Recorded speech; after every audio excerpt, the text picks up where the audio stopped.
Cheat Code, Support Strategist, by Clouds. My Head in the Clouds, Not Coming Down, on AO3. Chapter 36, Breaking Point. Are you sure you don't want to adopt him? Hitoshi teased. Shota glared at him. I hope you at least made sure our mics are muted before saying something so stupid. I'm a professional radio host. Of course I did. That's an old hack. Hisashi waved his worries away. Come on, Shota.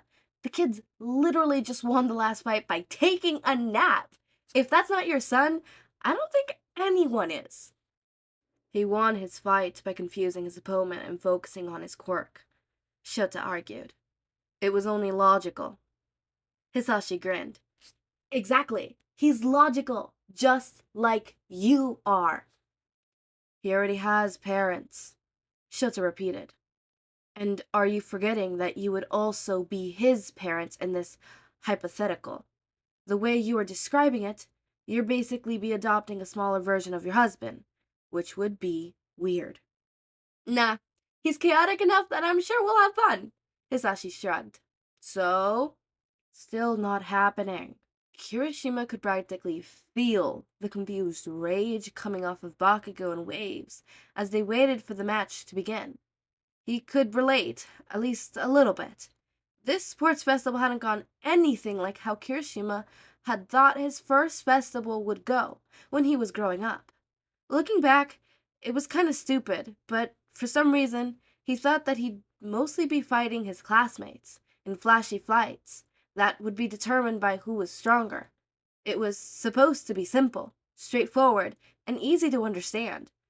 But instead, he'd gotten a good mix of both 1A, 1B, and even a few support and Gen Ed thrown into the mix that were actually pretty decent threats. The support students had both dequalified themselves by stepping out of the ring, so he couldn't even assume that everyone's goal was always to win. It made things more complex and hard to predict, but Kirishima thought he was doing a pretty decent job at rolling with the punches, which was what his job was now as well. Bakugo was having a much harder time adjusting to the reality of the festival, and Kirishima thought he heard something about him being childhood friends with a support student that was supposed to fight him last round, so it made sense that he was getting angry and frustrated. That all had come into this event with a set of expectations that had been immediately turned on their heads, and Bakugo wanted to be the best. So it probably hurt a lot that he had his victory swept out from under him in practically every round so far, which was why Kirishima was determined to let his friend fight out all those tricky feelings. He wasn't sure if he'd be able to win, even though he was definitely going to try, but the support students had shown him that his motivations didn't have to be to get first place. It could be just to help his friend feel better. That didn't mean that it wasn't going to hurt getting piled with explosion after explosion, but this was why Kirishima had his quirk. The second Midnight began the match, Bakugo launched himself forward and Kirishima instinctively hardened his body right as an explosion went off on his face. He immediately returned a punch that Bakugo dodged, but he didn't give up. He'd probably reached his quirk limit before Bakugo did, and if that happened, the fight would be over. It's okay, Baku bro. Kirishima grinned and launched another punch. Let it all out. Shut up, shitty hair. Bakugo yelled back. This isn't some stupid therapy session. I'm gonna kill you, and I'm gonna win. Kirishima laughed. Alright, bro, I believe you. Just keep those explosions coming. I can hardly feel them. That's because your skin is fucking mountain, Bakugo grumbled, dodging another one of Kirishima's blows. And stop smiling. You're just like stupid fucking Deku. Deku? Kirishima asked, curiously. Is that the support student you're friends with? We're not friends, Bakugo growled. I think the nerd made that pretty fucking clear. The explosions that followed seemed slightly hotter than some of the others, so Kirishima figured he must have hit a nerve. Is that part of why you're so frustrated? He seems like a nice guy. I'm sure you two can work things out. Shut up! Bakugo let off another huge explosion, that made Kirishima hiss at some of the skin chipped under his force. That stupid nerd gave up. He gave up being a hero, and he gave up on our fight before I could even give him the beating he deserved. Well then, don't give up, Kirishima shot back, pushing through the urge to soften his body. You can be better than him. I already am, Bakugo screamed.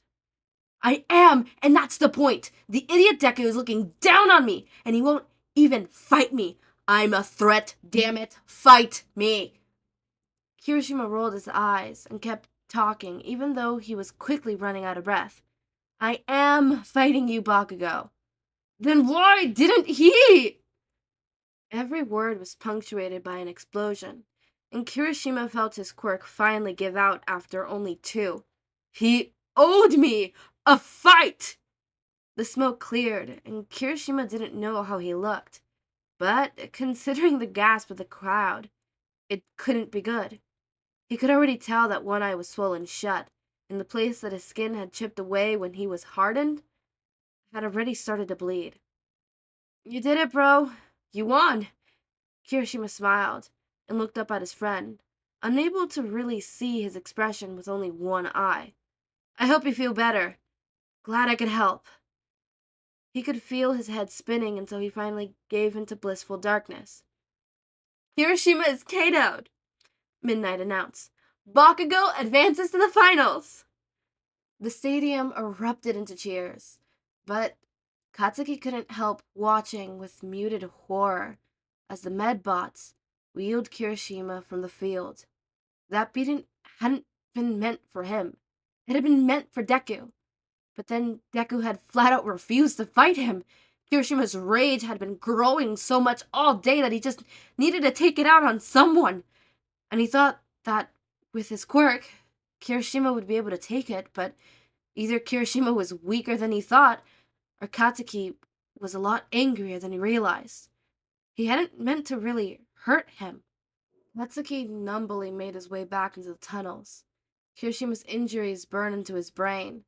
That beating hadn't been meant for him, but he'd taken it because he thought that's what Katsuki needed.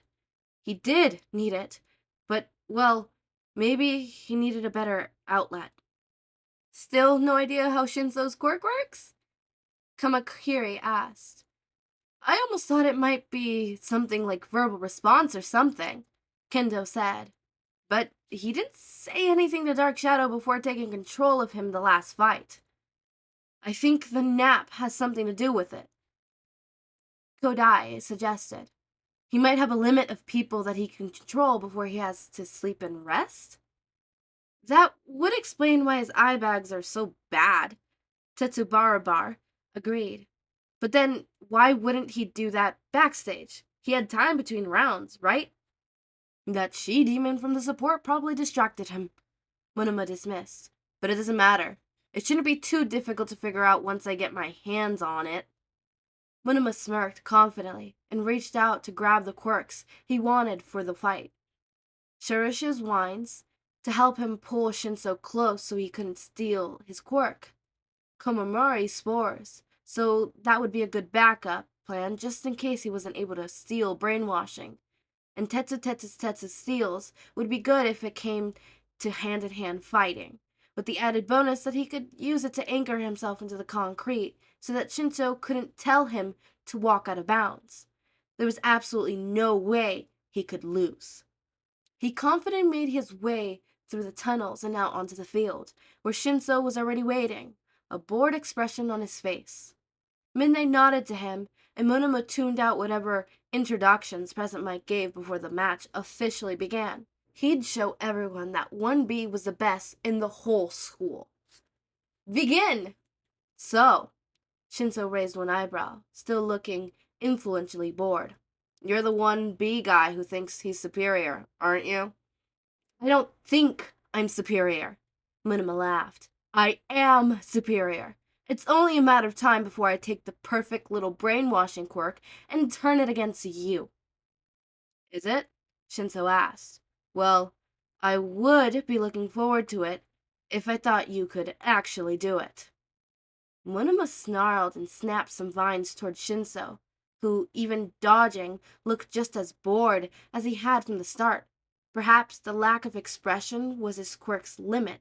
It would be inconvenient if he had to maintain the same emotion or facial expression to activate his brainwashing.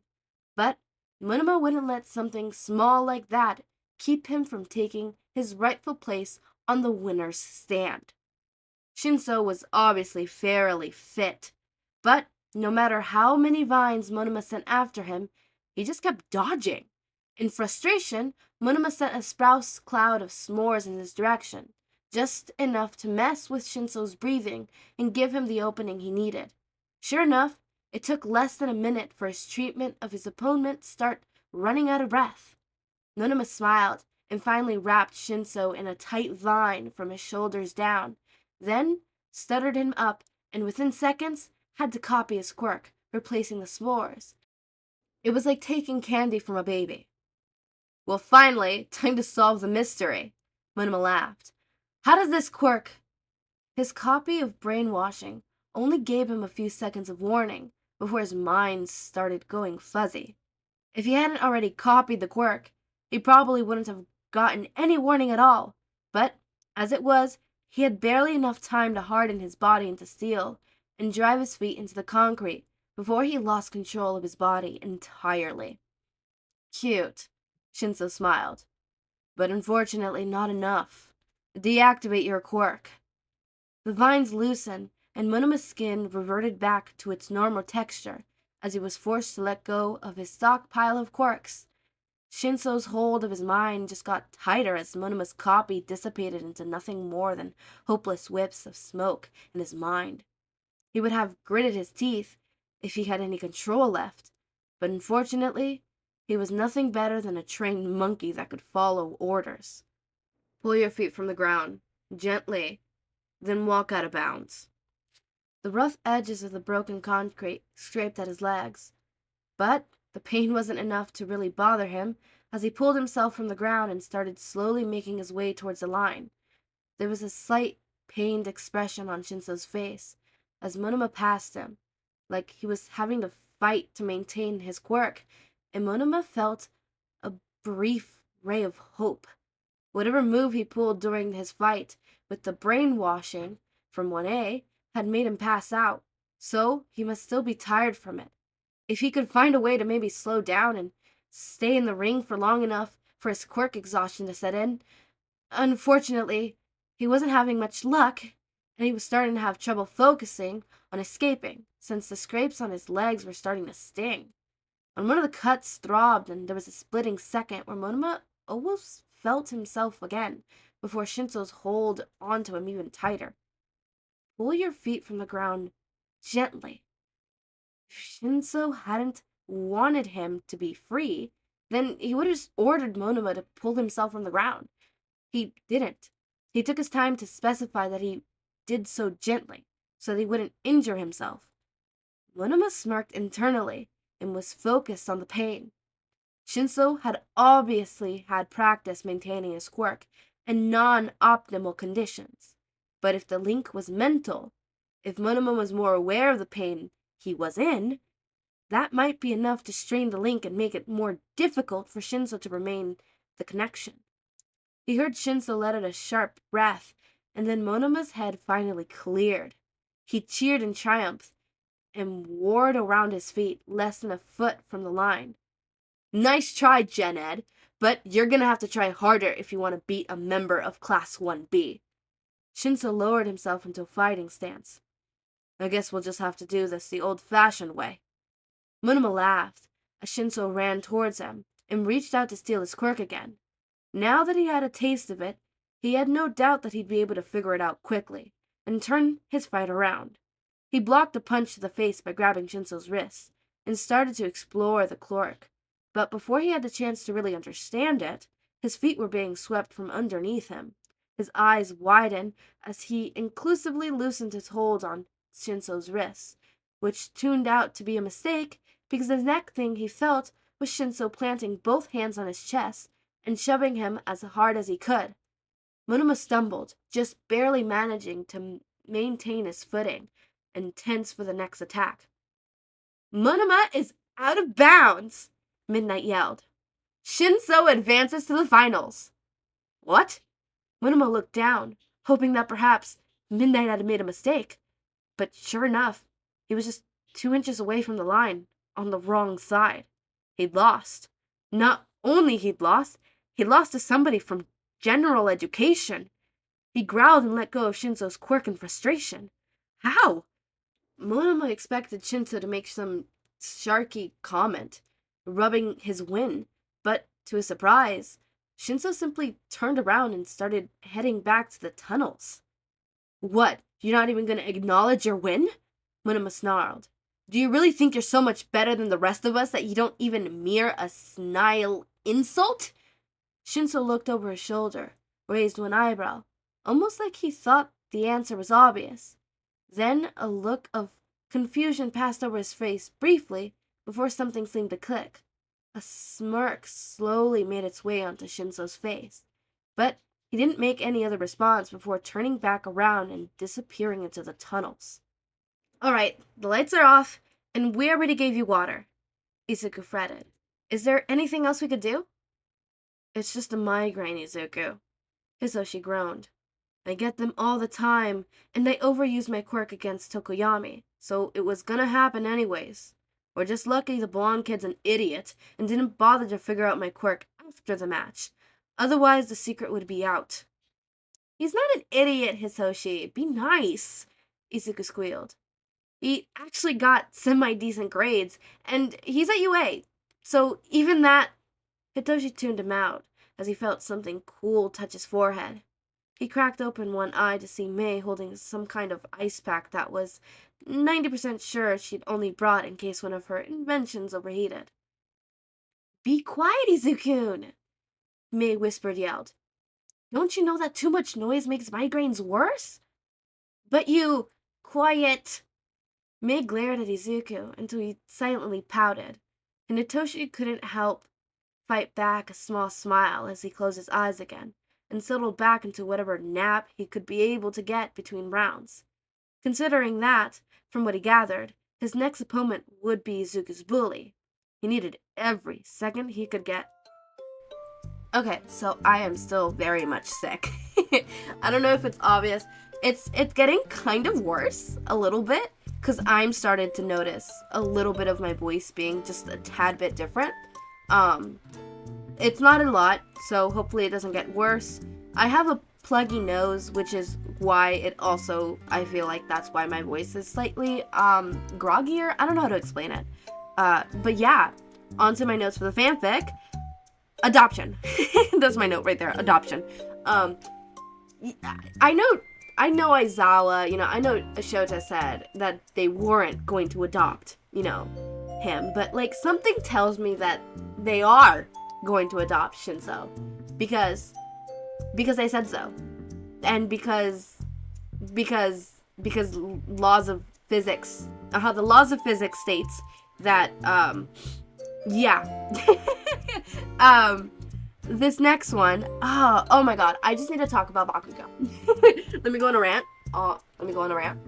Bakugo, oh my god. Okay, so his revelation that he was more angrier than he thought he was, and that he really hurt, Kirishima, he hadn't meant to hurt him.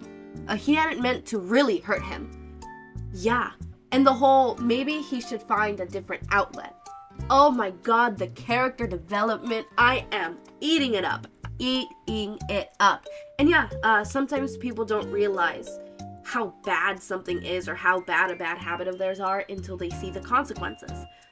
It's why a lot of times people who are addicts don't really they don't admit that they're addicts for obvious reasons, right? It's until sometimes people realize, not because, oh, I'm literally can't go days without this or anything like that. Sometimes they realize by, I'm hurting my loved ones, I have a problem, kind of shit. Because I it's harder to ignore the pain others are going through than your own kind of, it overrides kind of stuff. And I like that he had that revelation. It was small, but it was there and it sets the groundworks if we get a full character development later down the road. Small little announcement.